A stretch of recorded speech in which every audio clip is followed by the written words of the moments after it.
pay attention to the things that aren't working out in your life right now, because within those scenarios, within those repeating patterns, cycles and experiences, when we can just stop just for a moment, we're probably going to find that we have a key to what it is that we need to change, the way in which we want to do things differently in order to have a different experience.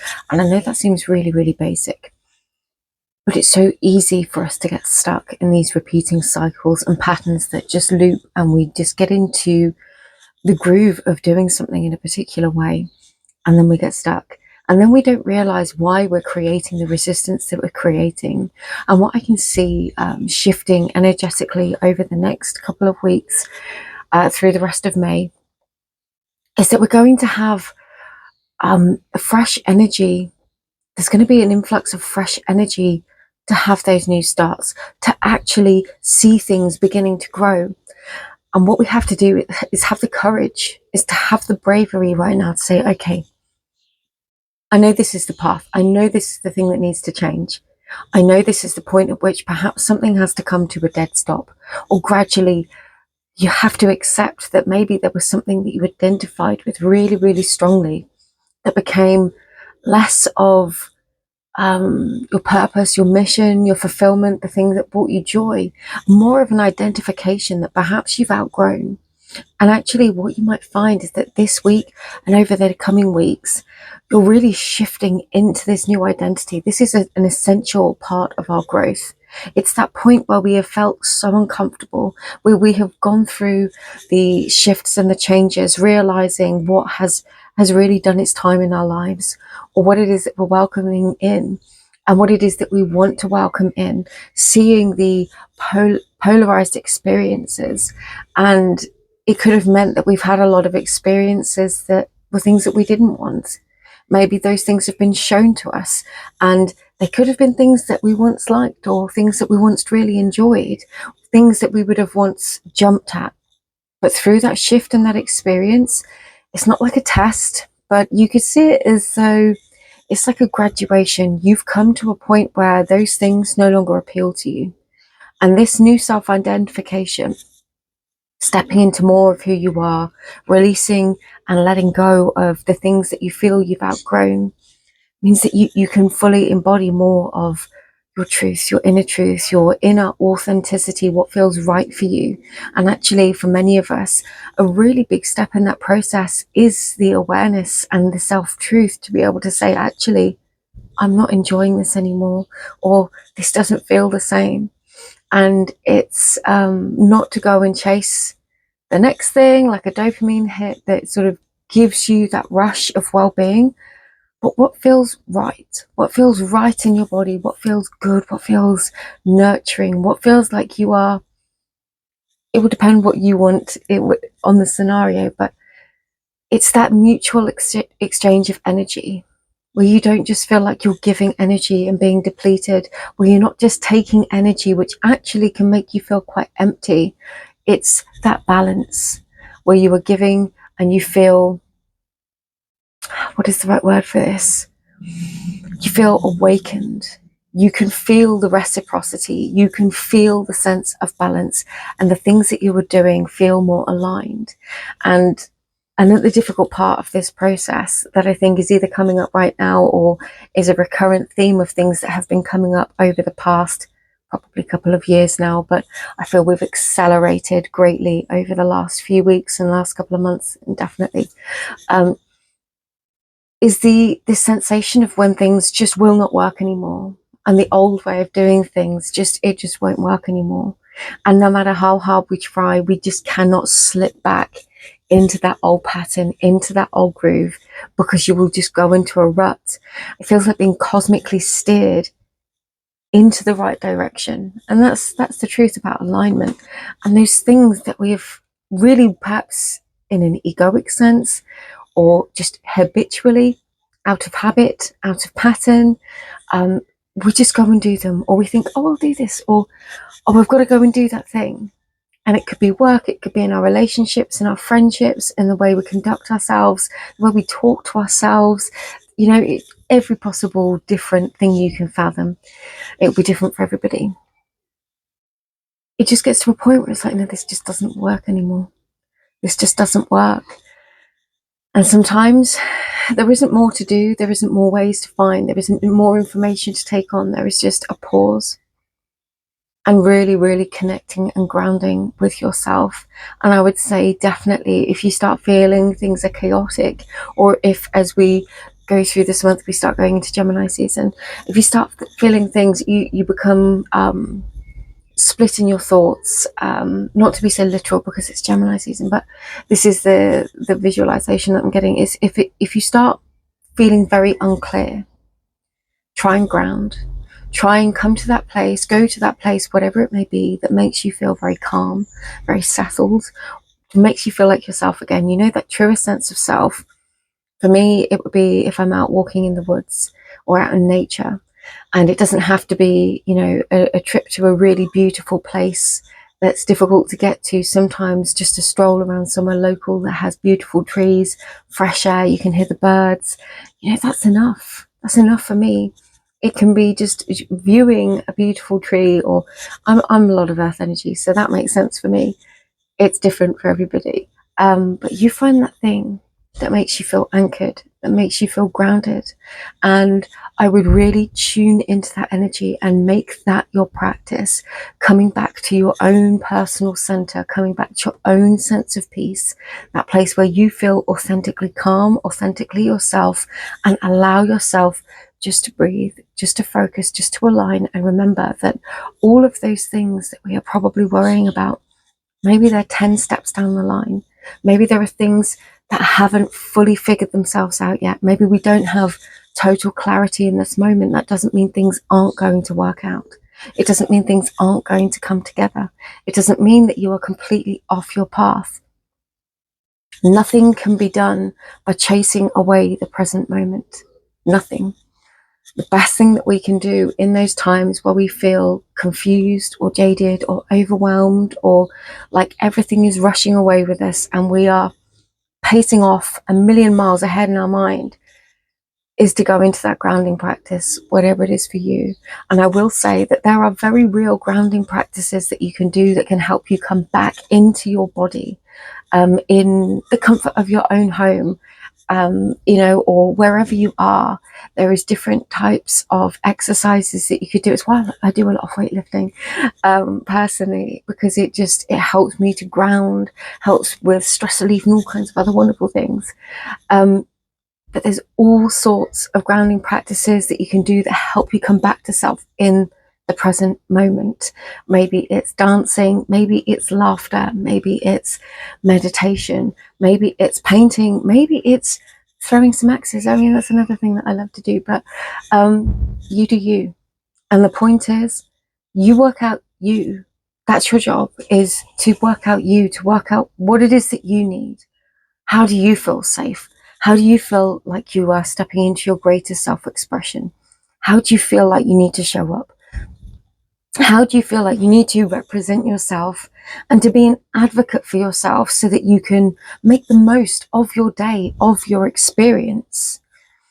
And with that in mind, when we come to that place of peace and we come to that place of calm, even if it is just for a moment, when we build that into a practice, we probably find that our mind will stop running away with us so much. And we are going through this time of rapid, accelerating growth. And it's going to continue to accelerate in the wider world and in our spiritual experience. I would definitely say, if you have a personal protection practice, you know, if you feel like that is something that is beneficial to you, you know, keep up with those sorts of things, because again, they bring you back to the present moment, whether that's cleansing your aura or calling in protection from beings or deities that you would identify with as protective for you as an individual. So there is very much a need right now for us to try and be present and to remain focused on the person that we're being, but also trying not to allow those exterior forces to chase us into panic mode, to chase us into massive reactions that perhaps don't feel authentic, because I feel like there could be this sense of needing to make very rapid decisions, and that might be convenient for other people, But actually, because they want to define you, because they want the clarity, but actually maybe you need time. Maybe you need a pause. Maybe you need a moment to yourself, an hour to yourself, a weekend to yourself, to catch your breath and to really ask yourself what you want and what you need. And really and truly, I think if we can give ourselves that time, if we can honor that and make it sacred, whatever it may be, a minute, an hour, a week, whatever it is, make that your practice. Because I really feel that's going to be one of the most important things for us moving forwards. So I'm going to do some runes. I'm trying to make these videos a little bit shorter because I do go on. And I'm sorry again if the runes are noisy. I will try to be as least noisy as possible. Ooh, Yera. Now, Yera is the rune that represents cycles and the harvest. It means the culmination. You know, when you come to the harvest, you see the yields from your efforts. And typically for our ancestors, for our pagan ancestors, that would have been a once a year affair. And if there was a failed harvest for that year, there would have been a disaster for the rest of the year until the following harvest. It would have caused hardship and poverty and possibly human suffering in all realities. So there is this sense here of needing to take account of where our efforts have gained results, and then to be really honest about the kind of results that we've gained. So maybe just to throw some examples out there, maybe you've been trying a fitness regime, but you haven't seen the results that you wanted. Maybe you've been focusing on something with work and you haven't got the results you wanted. Now, this is a moment with this rune coming out where you need to take that pause and really reflect and maybe ask yourself some questions as to why maybe you've got those results. And perhaps this is a point at which we ask for support. Maybe there is a need to change our tactic, change our program, change our direction, change our focus. But it's only in the being really brutally honest about what isn't working that we can begin to make the change. It all begins with honesty and self-honesty, which for many of us can be really, really challenging until we come to that place of releasing the judgment and the sense of shame attached to things that haven't worked out. This also is a perfect opportunity to celebrate the things that have worked, to take stock of the progress, to see and be grateful for the things that have worked, for the things that we have achieved and have received as a result of our efforts. And it's finding that balance of both things. It's being able to weigh them up, take the good, take the perhaps not so good, and decide what we're going to do next.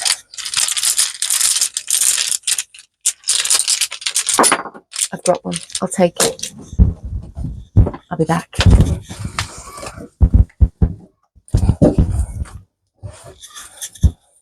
Now this ties in really, really beautiful with Yera, and Nauthis is our need fire, it's necessity, it can be poverty. Again, that theme has come up twice. And you know, when you are backed into a corner, you will make very rash decisions. You'll make decisions based on impulse, on need, on necessity, on the feeling of lack. It can also signify our passion, what is driving us, what ignites that inner passion and the inner fire within us that wants us to go and do things. And they're very similar energies on a very different ends of the spectrum. It's like a, you know, there is desire in both ways, whether it is the desire for food that is driven by hunger, or whether it's the desire to fulfill our purpose that's driven by passion. It's a very different energies on the same spectrum. So this is asking you to look at what it is that's driving you, your motivation, whether or not that is serving your sense of purpose, your sense of fulfillment, your sense of passion, or whether you're being driven by a need and a desire to have something, to grab something, to achieve something that perhaps is to fulfill a very short-term need. It's asking you to look at the bigger picture. I think in the context of this reading, it's asking us to look at the bigger picture. Can't say that word today. And what's driving and motivating us. So we'll get one more.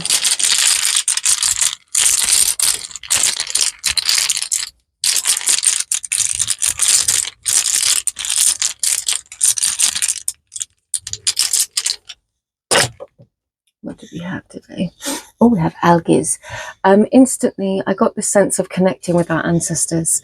There is a very, very particular image of that I get when I think of a particular ancestor, and it's like the ancestor of the woods. It feels like a very common ancestor, somebody that we can all identify with.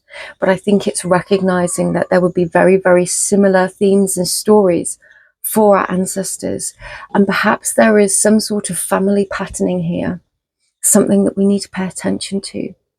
I find it interesting that it's come out in this position, and I do honour the positions of the runes because of the way I read them. To me, as I've worked with them and as I've learned them, each different position of certain runes will have a slightly different meaning. And that goes alongside with the books that I've read and the other teachers that I've listened to.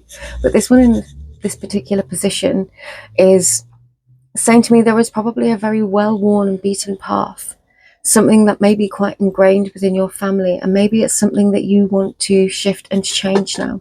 Maybe it's something that you want to get away from.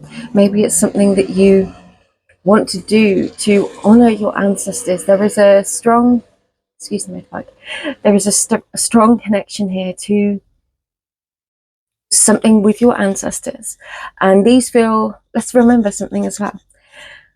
Your ancestors are the people that you remember, the people that you grew up with, the people that raised you. Those are your ancestors too. The ones that you knew that are now sadly departed, those are your ancestors as well.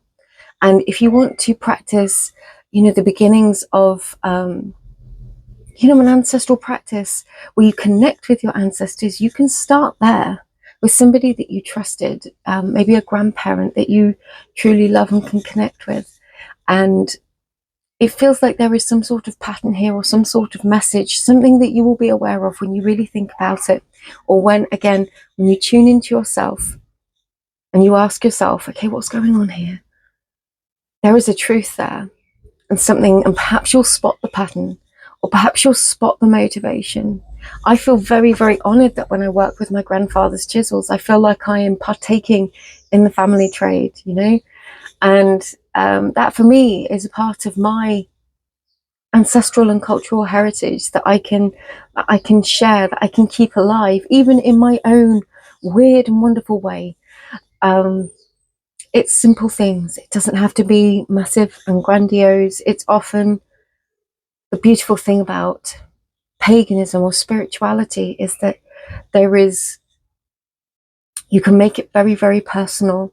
And I don't personally see that there is a problem with that. There doesn't have to be, there is always a place for ceremony, for ritual, for honouring time-honoured tradition. But there's also a very personal nature in your day-to-day when you do your thing. And that, again, just comes back to that inner authenticity and what feels right for you. So I'm going to leave that there. I've got stuff going on in the workshop. I've got stuff going on. I've got beautiful wood carving I'm working on. I'll share it quickly just because it's here.